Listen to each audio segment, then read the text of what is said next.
Bonjour, bienvenue dans cette nouvelle vidéo consacrée au Zenfone 6. Bon, aujourd'hui, on va router. Allez, c'est parti.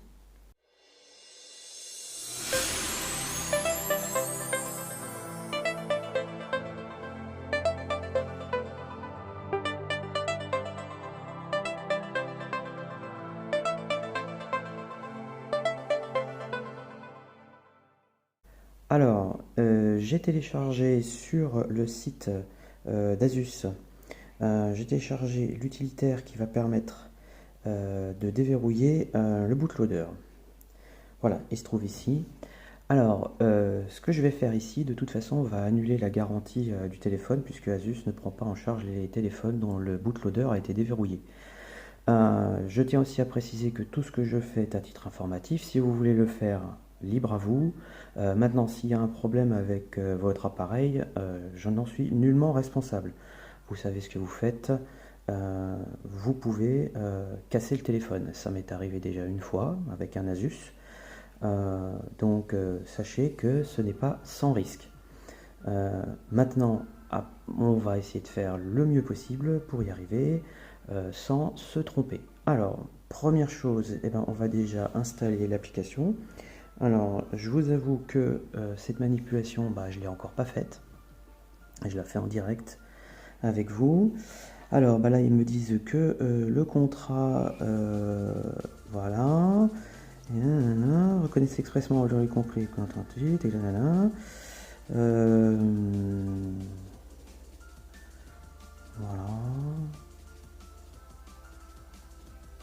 Donc là, on nous explique que ce qu'on fait, c'est pour nous, restriction de démontage, confidentialité, etc. Bon, en fait, il se protège, voilà, il se protège complètement là-dessus. Ok. Voilà. Alors, avant que vous ne téléchargez, installez, utilisez, déverrouillez les applications de l'appareil application, vous reconnaissez et assumez l'intégralité des risques relatifs à la qualité de la performance de cette application, notamment au sens illimité, point suivant, lorsque vous activez l'application, vous n'êtes pas en mesure de récupérer le produit original dans les conditions verrouillées d'origine. Voilà, donc là on nous met en garde. Hein. Si vous reconnaissez ne garantit la satisfaction du service, voilà, on perd la garantie. Hein. Cela effacera toutes vos données, donc bien entendu, moi j'ai pris les précautions suivantes, j'ai tout sauvegardé, j'ai retiré ma carte SD aussi, et puis j'ai retiré aussi ma carte SIM. Donc voilà, tout est bon. Alors votre compte, le système, les données, nanana, tout est effacé, hein. Tout est remis à zéro de toute façon, comme dans tous les cas. Allez hop. Donc on envoie son IMEI. Et puis une fois qu'on a fait ça, et on dit à juste qu'on a déverrouillé et puis basta. Allez, c'est parti. Donc là, je sais pas combien de temps ça va prendre. C'était ne possédez pas le compte Google ou de code PIN permettant de vérifier votre appareil.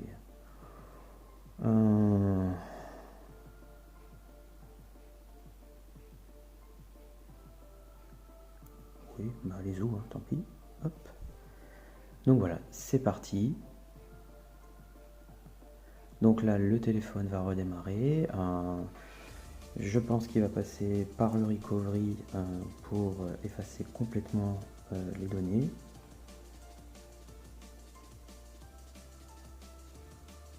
Voilà, donc la petite mise en garde comme d'habitude maintenant que le bootloader est déverrouillé. Hein, ça c'est sur tous les téléphones, le OnePlus 6 avait cette chose là. Donc boot, il y a des chances qu'on rentre dans, voilà, on est dans le recovery. On a donc erasing, hop.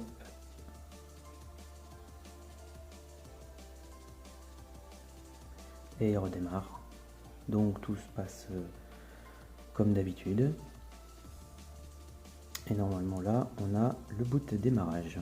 Voilà.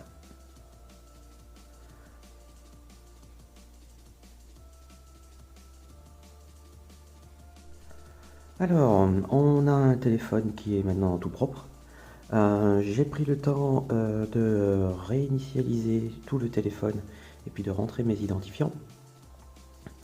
J'ai mis à jour également toutes les applications par le Play Store, sauf certaines que je vais soit congelé, soit changé. Donc j'ai laissé le téléphone tourner pour qu'il se mette bien à jour. Hein, on ne va pas précipiter les choses, ça m'est déjà arrivé d'aller vite et puis bah tout plante. Donc on fait les choses tranquillement.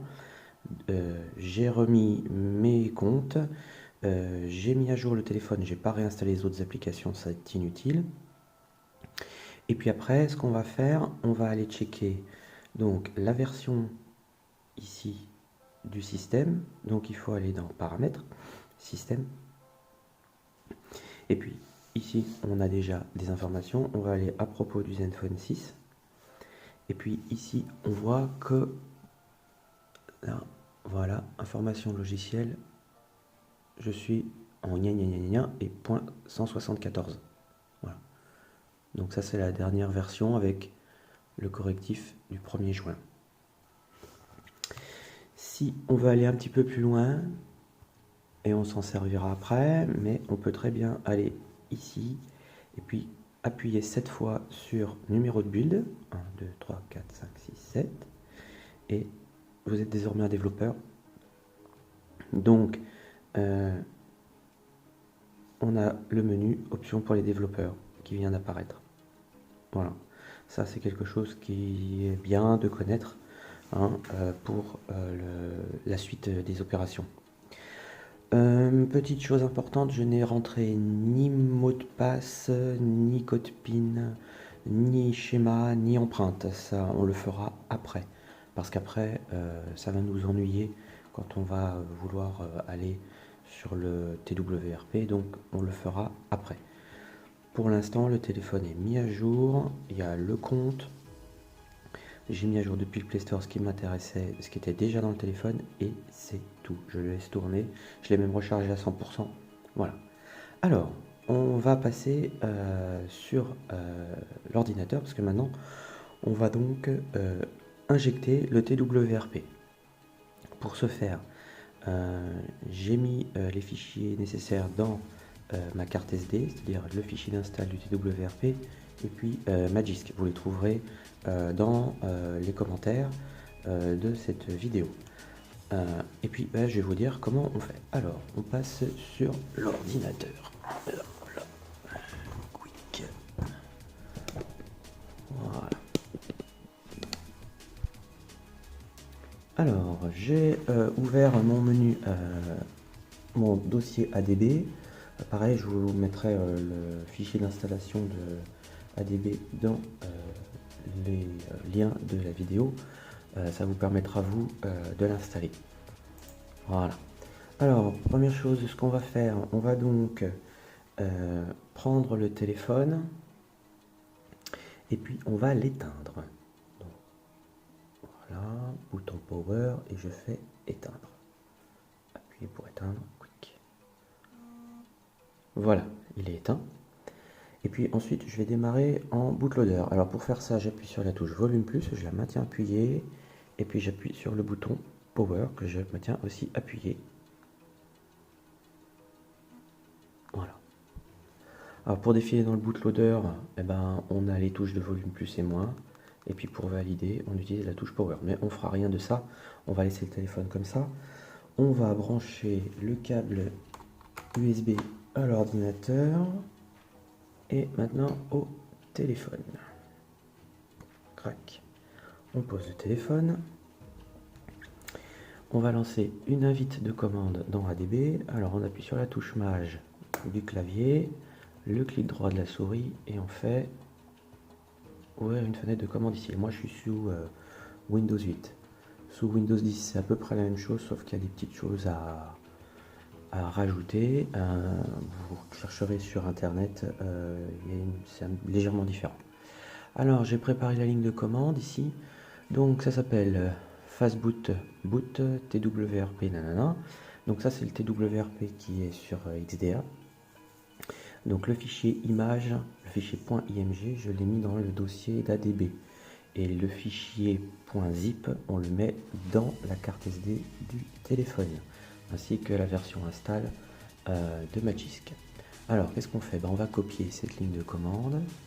Voilà, clic droit, copier. Je vais sur la fenêtre, voilà, et je fais clic droit, coller. Voilà. Et puis je vais appuyer sur entrée et puis vous allez voir ce qui se passe. Hop. Donc le téléphone va redémarrer en bootloader et puis le TWRP, donc le Recovery Custom, va se lancer. Voilà. Toc, le voici. Alors là, il est simplement chargé en mémoire, il n'est pas du tout installé. Ce qu'on va faire, c'est l'installer. Donc, première chose, on va glisser ici. Après, on va aller chercher dans notre carte mémoire. Donc, j'ai cliqué sur Install, on clique sur Select Storage et puis on va prendre la micro SD. Ok. Donc, moi, je l'ai mis dans Android ROM. J'ai fait des dossiers que j'ai classés. Et puis la TWRP et je vais prendre la version 15 ici. Hop. Je vais faire un swipe en bas pour l'installer. Alors il y a des petits messages d'erreur au-dessus, on s'énerve pas, c'est pas grave.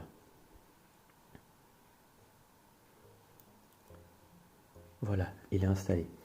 Et puis dans la foulée, et pour que la ROM boot, on va aller installer Magisk. Donc je reviens avec la flèche, on va refaire install, on va faire hop, le level. Et moi je l'ai installé dans route et j'ai Magisk version 19.3. On clique et on swipe pour l'installer. Donc c'est pareil, ça prend une trentaine de secondes. On laisse faire et on reboot. Alors à partir de là-bas, on peut débrancher, on va attendre que ce soit fini. Avant de rebooter, on débranchera le câble.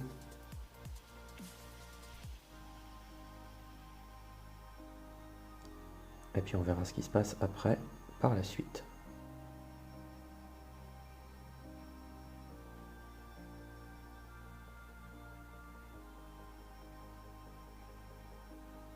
Voilà. Alors je vais débrancher mon téléphone. On n'a plus besoin de l'ordinateur. On met de côté. Hop. On descend. Voilà. Alors, est-ce que j'ai la mise au point? Voilà. Donc ici, eh ben, on va cliquer sur Reboot System. Ici, là, le bouton là. Et le téléphone va redémarrer.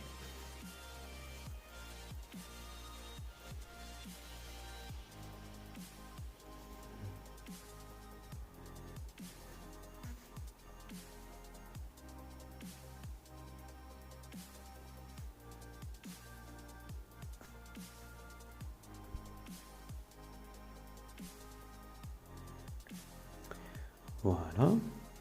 Alors, on va ouvrir. Et puis ce qu'on va faire, on va aller voir. Donc on voit qu'ici on a une nouvelle icône qui s'appelle Magisk Manager. On va cliquer, mettre à jour la version complète. Donc on va le faire. Voilà. Il va nous demander les autorisations pour s'installer lui-même, parce que sinon il n'a pas le droit. Donc on va lui autoriser. On va faire installer. Voilà, c'est fait. On va cliquer sur ouvrir. Voilà.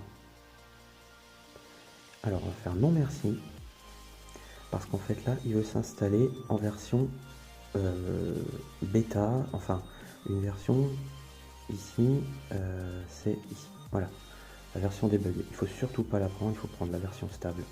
Voilà. Donc là on laisse comme ça, la version stable, très important, sinon ça fout la zone. Il n'y a pas d'autre moyen, et après le téléphone est complètement planté. Et pour s'en sortir, c'est un peu chiant. Voilà. Donc pour l'instant, on s'est mis en version stable. Hop, on va jeter ici. On va le relancer. Non, merci. Voilà. Et puis ce qu'on va faire pour être bien sûr, on va relancer, on va rebooter. On va redémarrer le téléphone. Alors j'insiste, version stable de Magisk, sinon vous allez au-devant de déconvenues très pénibles. Ça m'est arrivé 4 fois. Donc, téléphone planté, obligé de tout réinstaller, et c'est un petit peu flippant. Et quand on ne sait pas faire, on a l'impression d'avoir cassé son téléphone. C'est pas le cas, mais voilà. Tant qu'on peut redémarrer en bootloader, on peut faire quelque chose.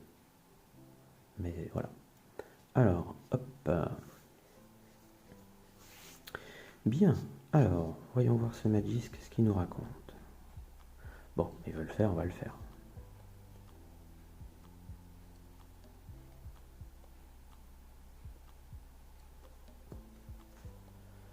Il me dit redémarrage dans 5 secondes.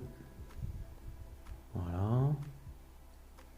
Alors, je redis, on ne se précipite pas, on va doucement. Ça sert à rien d'aller vite parce que sinon le téléphone n'a pas le temps de faire tout, de se mettre à jour comme il faut et ça plante et il faut tout recommencer. Grosso modo, c'est il vaut mieux perdre un peu de temps pour en gagner par la suite. Parce que quand on a tout recommencé, ben voilà, c'est foutu. Bien. Alors, qu'est-ce qu'il nous raconte maintenant? Voilà. Donc, on est bon. Alors, ce qu'on va faire, juste pour essayer, on va aller sur le Play Store et puis on va installer Route Checker. Voilà, cette application-là. Donc, on va juste l'installer, juste pour voir si on a bien le route comme il faut. Donc, on fait installer. Voilà, c'est installé. Donc, le voici, on va l'ouvrir. On va accepter, bien sûr. De toute façon, on n'a pas le choix. Get Start, voilà. Et donc, on va pouvoir vérifier si on a le route. Et voilà, on a la fenêtre pop-up. Donc, on a bien le route. Voilà. Et ben voilà, nous sommes routés. Eh bien, je vous donne rendez-vous pour les épisodes suivants, avec lesquels on va continuer la configuration du téléphone. À bientôt.